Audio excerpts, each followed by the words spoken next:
दरवाजा खुल गया है। डर की दस्तक यूट्यूब चैनल पर आपका स्वागत है।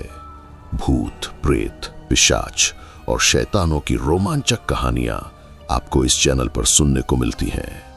अगर आपको ऐसी ही वीडियोस देखना पसंद है तो हमारी इस चैनल को सब्सक्राइब करना ना भूलें।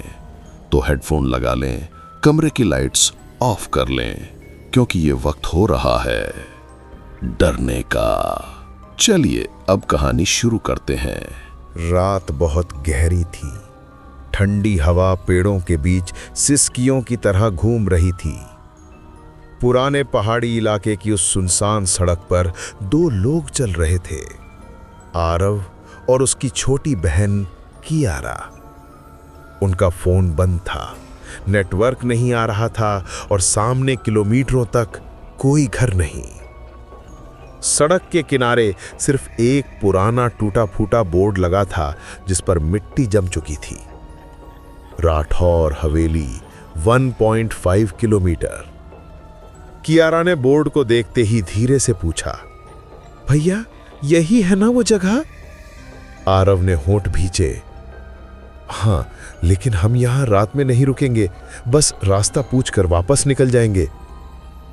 लेकिन उन्हें नहीं पता था उस हवेली तक पहुंचने वाली सड़क पर कदम रखने भर से खेल शुरू हो चुका था।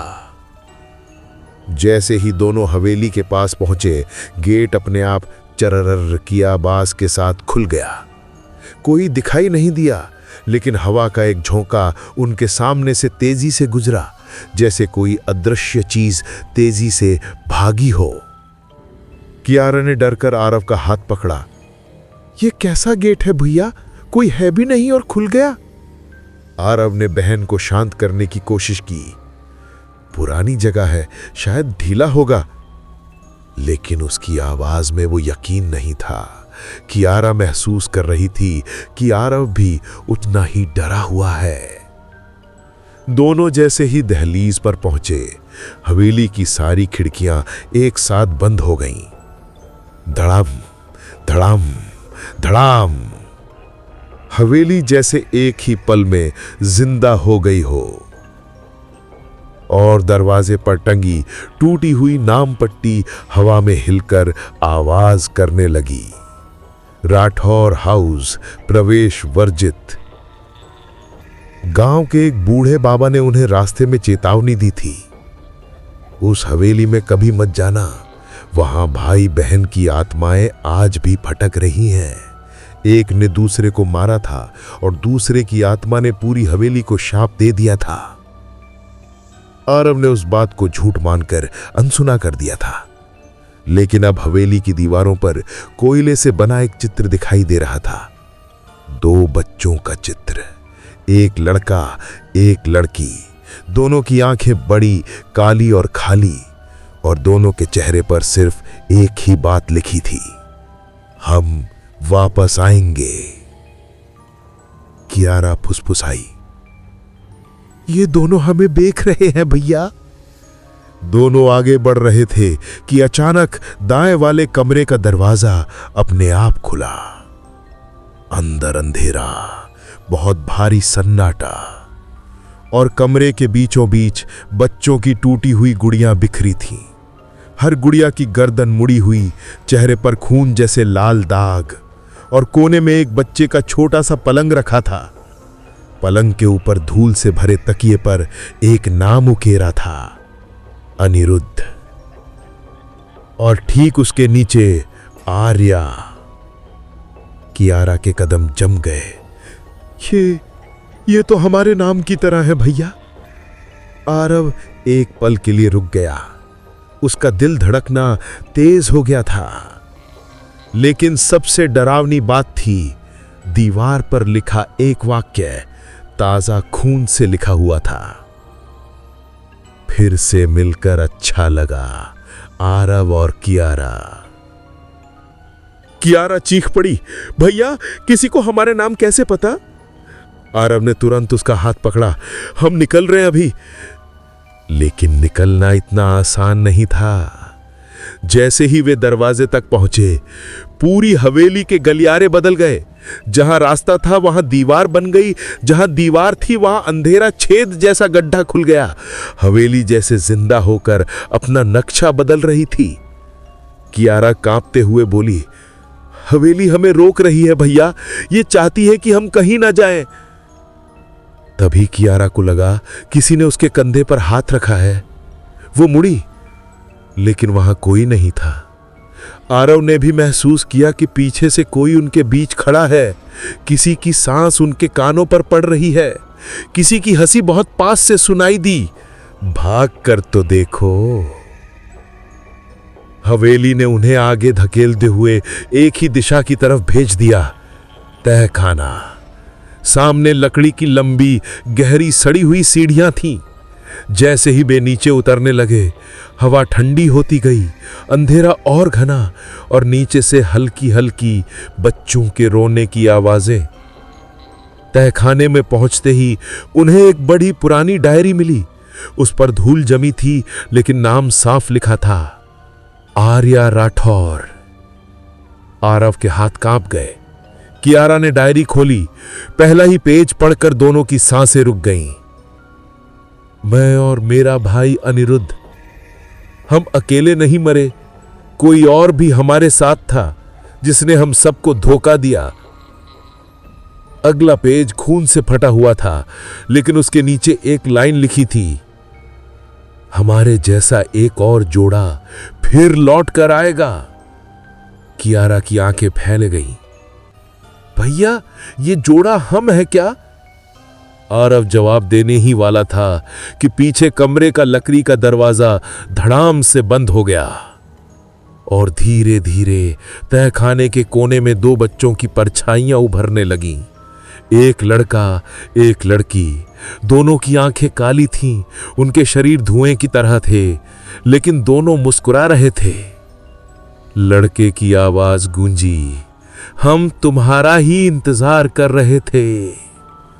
लड़की की आवाज आई, आरव, कियारा, तुम वापस आ ही गए। कियारा डर कर चिल्लाई, हम तुम्हें नहीं जानते, दूर रहो। लड़की की आत्मा पास आकर बोली, जानते हो, क्योंकि तुम हम ही हो। तहखाने की गहरी अंधेरा हवा में घुल गया था। आरव और कियारा उसी जगह खड़े थे जहां दो काले धुएं जैसी आत्माएं धीरे धीरे इंसानी आकृति ले रही थीं। लड़का अनिरुद्ध, लड़की आर्या। उनकी काली आंखें एकदम खाली थीं, जैसे उनमें कोई भावना ही नहीं बची हो। लेकिन ओठों पर आई मुस्कान अजीब थी, जैसे वो किसी ऐसे सच का मजा ले रहे हों जिसे आरव और कियारा जान ही नहीं रहे। अनिरुद्ध बोल उठा, इतने साल बाद तुम दोनों को फिर देखने का समय आया है। कियारा चीख उठी, हम तुम्हें नहीं जानते। आर्या धीरे धीरे उसके पास आई। उसके पांव जमीन पर नहीं पड़ रहे थे, बस हवा में तैरते हुए आगे बढ़ रही थी। उसने कियारा के बालों को हल्का सा छूते हुए कहा, याद नहीं, कभी तुम हम थीं और हम तुम। आरव का दिमाग घूम गया। तभी तहखाने की दीवार का हिस्सा खुद ब खुद खुल गया। उसके पीछे एक गुप्त कमरा था, बहुत पुराना, मिट्टी और खून की गंध से भरा। कमरे में एक बड़ा पत्थर का चक्र बना था। उस चक्र पर 4 नाम खुदे थे, अनिरुद्ध, आर्या, आरव, कियारा। कियारा के हाथ ठंडे पड़ गए। हमारे नाम यहां क्यों हैं? अनिरुद्ध ने गहरी आवाज में कहा, क्योंकि हवेली तुम्हारी भी है। आरव ने घबराकर कहा, क्या मतलब? आर्या ने बात पूरी की, हम तुम्हारे पिछले जन्म हैं और तुम हमारे अधूरे बदले की पूर्ति। कमरे के बीचों बीच अचानक हवा घुमड़ने लगी। पत्थर की दीवारों ने पुराने दृश्य दिखाना शुरू कर दिया, जैसे हवेली खुद अतीत सुना रही हो। दृश्य 1, अनिरुद्ध और आर्या बचपन में इस हवेली में रहते थे। उनके माता पिता राजा रानी की तरह अमीर थे, लेकिन हवेली में एक नौकर था, धीरपाल, काला जादू जानने वाला। दृश्य 2, धीरपाल को हवेली की सोने की गुप्त दीवार का पता चल गया। उसे खोलने का तरीका था 4 बच्चों का रक्त। दृश्य 3, उसने दोनों भाई बहनों का कत्ल कर दिया, फिर उनकी आत्माएं हवेली में फंस गईं। दृश्य 4, मरने से पहले आर्या ने शाप दिया, जिसके खून में हमारा अंश होगा उसे हवेली वापस बुलाएगी। दृश्य 5, सालों बाद उनके ही परिवार में पुनर्जन्म हुआ, आरव और कियारा। दृश्य 6, धीरपाल मरने के बाद भी हवेली में ही फंसा हुआ है और हवेली अभी भी उसकी काली मंशाओं से दूषित है। दृश्य 7, आरव और कियारा इसलिए यहां खिंचे चले आए। दृश्य खत्म होते ही हवेली गूंज उठी, अधूरे कर्म पूरे करो। कमरे की दीवार अचानक चटक कर टूटने लगी। अंदर से धुएं का एक गुब्बार बाहर फूटा। उसमें से एक लंबी काली आकृति निकलकर सामने खड़ी हो गई। लाल आंखें, झुकी हुई पीठ, हाथों में टूटे हुए लोहे के कांटे, धीरपाल की आत्मा। उसने गुर्राते हुए कहा, तुम चारों बच्चों का रक्त पूरा नहीं हुआ था, आज पूरा होगा। आरव ने कियारा को पीछे खींचा। अनिरुद्ध और आर्या आगे बढ़ गए। हम तुम्हारे खिलाफ हैं धीरपाल। अनिरुद्ध की आवाज गूंजी। तुमने हमें मारा, पर आज ये नया जोड़ा हमारी शक्ति है। आरव और कियारा समझ नहीं पा रहे थे कि क्या करें। धीरपाल की आत्मा ने हवा में तेजी से घूमते हुए दोनों बच्चों पर धावा बोला। आरव लगभग गिर ही पड़ा था, लेकिन तभी आर्या उसकी ढाल बनकर खड़ी हो गई। उसका आधा पारदर्शी शरीर एक चमकती ऊर्जा में बदल गया। अनिरुद्ध ने आरव की ओर देखा। तुम में हमारा ही रक्त है, हवेली तुम्हें मारेगी नहीं, तुम लड़ सकते हो। कियारा रोते हुए बोली, हम कैसे लड़ेंगे, हम इंसान हैं। आर्या ने कहा, नहीं, इस हवेली के वारिस हो तुम। अचानक फर्श से पत्थर का वो चक्र चमकने लगा। उसमें से चारों नाम रोशनी की तरह उठे और आरव कियारा के शरीर में समा गए। दोनों के अंदर एक अजीब ऊर्जा दौड़ पड़ी, गर्म, तेज, शक्तिशाली। आरव चीखा, अब खत्म होगा ये सब। धीरपाल हवा में बड़ा होकर आगे आया। उसने चिल्लाकर कहा, तुम अभी भी बच्चे हो, तुम मेरा कुछ नहीं बिगाड़ सकते। लेकिन इस बार चारों आत्माएं एक साथ थीं। आरव और कियारा ने हाथ पकड़कर चक्र पूरा कर दिया। अनिरुद्ध और आर्या उनके साथ मिल गए। चारों आवाजें एक साथ गूंजी, तेरा अंत आज है। एक तेज सफेद रोशनी पूरे तहखाने में फैल गई। धीरपाल की चीख पूरे हवेली में सुनाई दी, नहीं, नहीं। और उसी पल उसकी आत्मा राख बनकर गायब हो गई। हवेली जो सदियों से अंधेरे में डूबी हुई थी, धीरे धीरे उजाली होने लगी। दीवारें, छत, दरवाजे, सब पर जमा काला जादू हटने लगा। अनिरुद्ध और आर्या के चेहरे पहली बार शांत लगे। उन्होंने आरव और कियारा को प्यार से देखा। आर्या बोली, अब तुम दोनों आजाद हो। अनिरुद्ध मुस्कुराया, और हम भी। कियारा ने रोते हुए पूछा, अब तुम कहां जाओगे? आर्या ने उसके सिर पर हाथ फेरा, जहां हमें शांति मिले।